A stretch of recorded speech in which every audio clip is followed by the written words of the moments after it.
Hello everybody, this is Gregory with how I lost over 100 pounds and I've kept it off for 30 plus years, where there should be no hesitance in your weight loss and weight maintenance.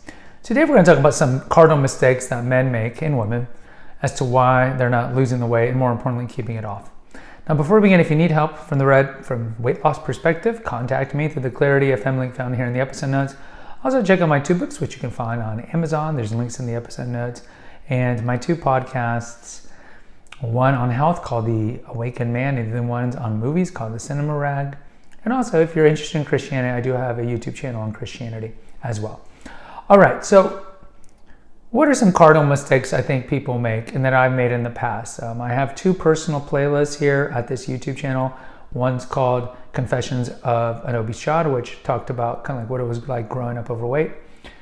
And then after that, I did Reflections of a Weight Loss Warrior, which was the next 20 years and how after I lost the weight, how I still had so much disordered eating, and you don't wake up one day and you're like, oh, I'm a regular weighted guy, but in a normal perspective with food, you don't have that.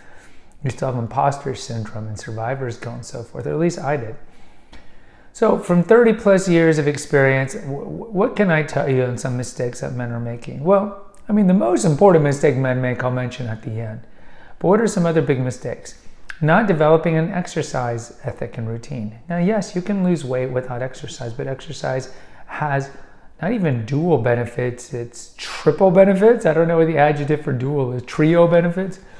Because you're able to either eat more because of, let's say, the 500 calories that you've expended, or if you just eat what you regularly ate that day, let's say 2,000 calories, and you worked out, that puts you at a caloric deficit for the day. And if you have enough caloric deficits for the day, you'll lose weight. The other thing is just that the heart health, the physical health aspects, the mental health aspects, like you alleviate depression by exercise and so much more. Just the runner's high, the workout high, all these great things. So you have to change your paradigm. As I talked about in the first episode I did here, if you've always yo-yo dieted, there's a reason why it's not working, and so you have to change your paradigm. And we can all crash diet, but more often than not, as we know, 80% of people who lose more than 50 pounds regain it. There's a reason, right? Because we can starve ourselves or use Ozempic or something for a certain amount of time, but eventually it's going to catch up to us. So one of the things you have to do is just you have to change your paradigm, and one of them is daily workouts. Whether that be high intensity interval training, if you like running, rowing, I don't care. I'm not one of these purists that says you have to do this. So if you want to do walking, if you want to do hiking, if you want to do gardening, I would tell you to move the body, shock the body. So of course I would tell you to do heart health, but around the house, do push-ups, do burpees, do crunches, things like that work on your core as well. Another one would of course be proper sleep. We know lack of sleep leads to weight gain, chronic insomnia. So I'm not going to spend too much time here. Whatever you think is more important at 10 o'clock at night, it's not. Sleep's more important. Another cardinal mistake men make is that they don't lower their stress levels. And of course, this is easier said than done. If you're in a very stressful job, albeit it's lucrative, you might want to move to another, depending, I have to be very vague here because everybody's in different careers, move to another department or just radically change your career. Because let's say you're a lawyer, what's the point of accruing all this money if you're doing these long hours and then you're going to have a heart attack at 58? What's the point of that? Life's not all about mammon. It's not all about just accruing crap. There's more to it than that. Another cardinal mistake that men make is they're not fasting. Fasting is one of the greatest biohacks that we have.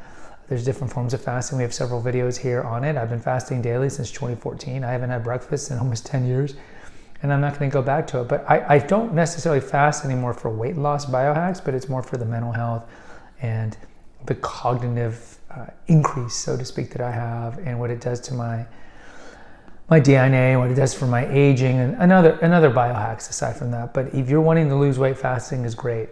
It's a great benefit. The number one thing is, what I'm going to say if you've listened to this channel for a long time, is you have to have an ordered relationship with food. The reason why you're fat is because you have a disordered relationship with food.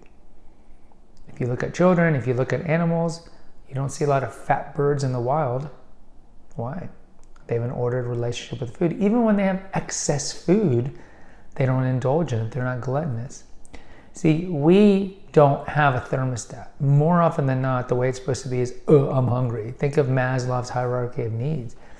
We're hungry, or the animal has these instincts, I'm hungry, eat. So why doesn't Fido, even though let's say you have one of those troughs of food, the kibble, why isn't he there for 10 hours just eating it until it's all gone? He has an ordered relationship with food. He stops. I'm no longer hungry, walk away. We didn't have that. Normally it's due to childhood trauma.